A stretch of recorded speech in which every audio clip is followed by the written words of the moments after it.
Hello बच्चों, आप सब लोग अच्छे हैं। चलिए ठीक है, आज हम लोग कक्षा 10 के रसायन विज्ञान में चैप्टर नंबर 1 रासायनिक अपक्रिया एवं रासायनिक समीकरण से जो पिछले वीडियो में बच गई थी दो टॉपिक्स, मतलब रासायनिक समीकरण के प्रकार में हम लोगों ने पहला प्रकार योगात्मक अपक्रिया, नंबर 2 वियोजन अपक्रिया पढ़ लिया था। आज हम लोग पढ़ेंगे विस्थापन अपक्रिया और द्विविस्थापन अपक्रिया को। ठीक है, तो शुरुआत करते हैं टाइम को बिना वेस्ट किए हुए। सबसे पहले हम लोग पढ़ेंगे आज विस्थापन अपक्रिया। ठीक है, विस्थापन अभिक्रिया, इसको अंग्रेजी में बोलते हैं डिस्प्लेसमेंट रिएक्शन। ठीक है, चलिए पढ़ते हैं होती क्या है। मैं इसको पहले राइट कर देता हूं। वे रासायनिक अभिक्रियाएं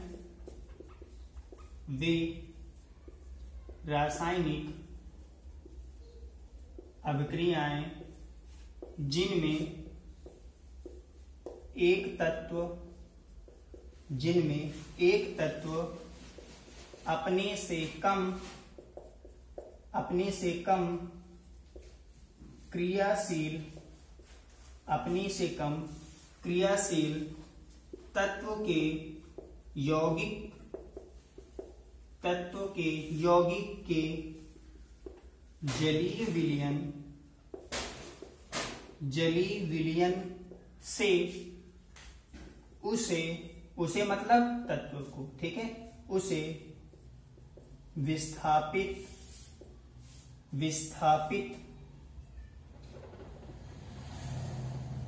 करती है। विस्थापन अभिक्रिया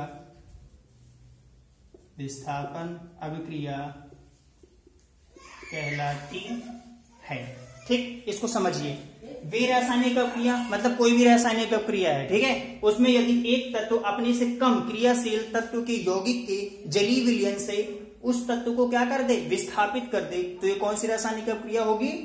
विस्थापन अपक्रिया होगी। बात समझ में आई? यहां पर होगा क्या, आप लोगों ने एक्टिव जितने भी एलिमेंट्स हैं उनकी क्रियाशीलता का क्रम देखा ही है। तो उसमें क्या है, ऊपर के जो तत्व हैं वो अधिक क्रियाशील होते हैं, जबकि नीचे के तत्व क्या होते हैं, उससे कम क्रियाशील होते हैं। तो यहाँ पर वही है कि एक तत्व जिसकी क्रियाशीलता अधिक है अपने से कम क्रियाशील तत्व के यौगिक के जलीय विलयन से क्या करेगा, उसको विस्थापित कर देगा या निष्कासित कर देगा या हटा देगा। तो वो कौन सी अपक्रिया होगी? विस्थापन अपक्रिया होगी। ठीक है, इसका एग्जाम्पल हम लोग देख लेते हैं। सबसे पहले हम लोग देते हैं कॉपर सल्फेट।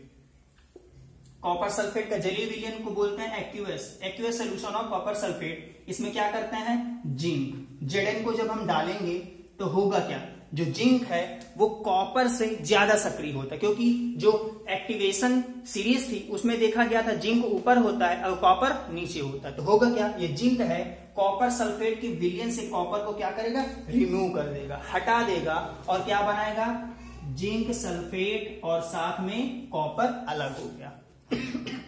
हो गया ना। इसका मतलब जिंक ने कॉपर सल्फेट से कॉपर को विस्थापित कर दिया, इसलिए ये कौन सी अपक्रिया होगी? विस्थापन अपक्रिया होगी। बात समझ में आई? ऐसे ही करते हैं, कॉपर सल्फेट ले लेते हैं, इसमें क्या करते हैं, आयरन डाल देते हैं, Fe को डालेंगे, ठीक है, एक्वस सोल्यूशन है। ओके, तो होगा क्या, यहां पर देखा गया कि आयरन भी क्या है, कॉपर से ज्यादा सक्रिय होता है, तो ये भी क्या करेगा, कॉपर सल्फेट के विलयन से कॉपर को क्या करेगा, रिमूव कर देगा, हटा देगा, और क्या बनाएगा, FeSO4 प्लस साथ में क्या, कॉपर को अलग कर देगा। बात समझ में आई? ठीक है, तो ये कौन सी अपक्रिया हो गई हमारी? विस्थापन अपक्रिया हो गई। इसमें क्या होगा, ज्यादा सक्रिय धातु अपने से कम सक्रिय धातु के यौगिक के जलीय विलयन से यौगिक को क्या करेगा, विस्थापित कर देगा। बात समझ में आई? ये कौन सी अपक्रिया हो जाएगी हमारी? विस्थापन अपक्रिया होगी। ओके, चलिए इसके बाद हम लोग देखते हैं उसके बाद द्विविस्थापन अपक्रिया को। किसको देखते हैं? द्विविस्थापन अपक्रिया को। ठीक, चलिए द्विविस्थापन अपक्रिया को इंग्लिश में बोलते हैं डबल डीकंपोजिशन रिएक्शन। ठीक है, द्विविस्थापन अभिक्रिया। ओके, इसमें क्या होता है, मैं पहले इसको लाइट कर देता हूं। वे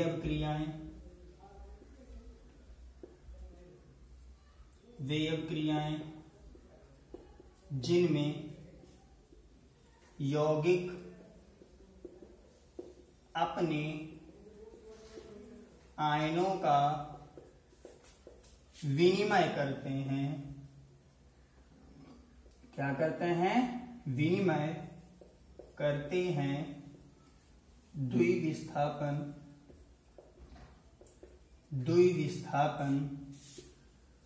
अभिक्रिया कहलाती है। बात इसको अच्छे से समझें कि यहां पर क्या होगा, दो यौगिक होंगे, वो क्या करेंगे, अपने आयनों का विनिमय करेंगे। ठीक है, जब विनिमय करेंगे तो क्या होगा, एक साल्ट बन जाएगा और दूसरा एक्वस सोल्यूशन बचेगा। ठीक है, तो यहां पर जो आयनों का विनिमय हो रहा है, यही विनिमय ही क्या कहलाता है, डबल डिकम्पोजिशन या द्विविस्थापन अभिक्रिया। इसको एग्जांपल से समझेंगे, बहुत अच्छे समझ में आएगा। देखते हैं, पहले एग्जांपल इसमें ले लेते हैं। बेरियम क्लोराइड है, इसकी अभिक्रिया मैं किससे करा दूं, कॉपर सल्फेट से। ध्यान देना, बेरियम क्लोराइड ये भी एक्वस सोल्यूशन है, कॉपर सल्फेट ये भी एक्वस सोल्यूशन है। ठीक है, यहां पर होगा क्या, बेरियम क्लोराइड और कॉपर सल्फेट के आयनों का विनिमय होगा। जब विनिमय होगा तो क्या होगा, एक साल्ट का फॉर्मेशन होगा। गौर से देखते हैं कैसे। बेरियम क्लोराइड को यदि हम तोड़ेंगे आयनों में तो किसमें टूटेगा, बेरियम आयन में टूटेगा और क्लोराइड आयन में टूटेगा ना। ऐसे ही कॉपर सल्फेट को जब हम आयन में तोड़ेंगे तो क्या होगा, कॉपर आयन बनाएगा और साथ में सल्फेट आयन बनाएगा कि नहीं बनाएगा। होगा क्या, ये आयनों का विनिमय, मतलब इसका धन आयन इसके ऋण आयन से जुड़ जाएगा और इसका ऋण आयन इसके धन आयन से जुड़ जाएगा। बात समझ में आई, मतलब बेरियम आयन सल्फेट आयन से जुड़ करके क्या बनाएगा, बेरियम सल्फेट। ये बेरियम सल्फेट क्या होता है, सफेद प्रेसिपिटेट होता है। ठीक है, सफेद प्रेसिपिटेट होता है जो तली पर आकर के बैठ जाती है और ये कैसी होती है, सॉलिड होती है। ठीक, और बचा क्या, ये कॉपर आयन क्लोराइड आयन से जुड़ जाएगा और क्या बनाएगा, CuCl2। बात समझ में आई। यहां पर क्या हुआ, गौर से देखना, आयनों का विनिमय ही तो हुआ है ना। चलिए एक और दूसरा एग्जांपल ले लेते हैं, ऊपर ऐड कर देते हैं, मैं यहीं पर ले लेते हैं, बेरियम क्लोराइड ले लेते हैं और सोडियम सल्फेट ले लेते हैं। ठीक है, सोडियम सल्फेट Na2SO4। ओके, अब देखो यहां पर होगा क्या, बेरियम क्लोराइड को यदि हम आयोनाइज कराएंगे तो बेरियम आयन बनाएगा, क्लोराइड आयन बनाएगा। सोडियम सल्फेट को अगर तोड़ेंगे तो बनाएगा, सोडियम आयन बनाएगा और सल्फेट आयन बनाएगा। होगा क्या, आयनों का विनिमय, मतलब इसका धन आयन इसके ऋण आयन से और इसका ऋण आयन इसके धन आयन से जुड़ेंगे तो आयनों का विनिमय हुआ और क्या बना, बेरियम सल्फेट BaSO4। ये कैसा होता है, सफेद प्रेसिपिटेट होता है, सफेद प्रेसिपिटेट होता है। ये तली पर आकर के बैठ जाएगा, सॉलिड होता है और साथ में क्या बन जाएगा, सोडियम क्लोराइड का एक्वस सॉल्यूशन। बात समझ में आई। जब आयनों का विनिमय होगा तो द्विविस्थापन अभिक्रिया होगी। यदि एक तत्व किसी दूसरे तत्व के यौगिक से उसको विस्थापित करेगा तो विस्थापन अभिक्रिया होगी। बात समझ में आई। ठीक है, अब हम लोग आपसे नेक्स्ट वीडियो में रिडक्शन और ऑक्सीडेशन को लेकर के मिलते हैं। आप लोग इसको अच्छे से देखें और अच्छे से समझें। अगर किसी को कोई प्रॉब्लम आ रही है तो मुझसे शेयर करें। ओके बेटा, मिलते हैं नेक्स्ट वीडियो में, तब तक के लिए बाय बाय।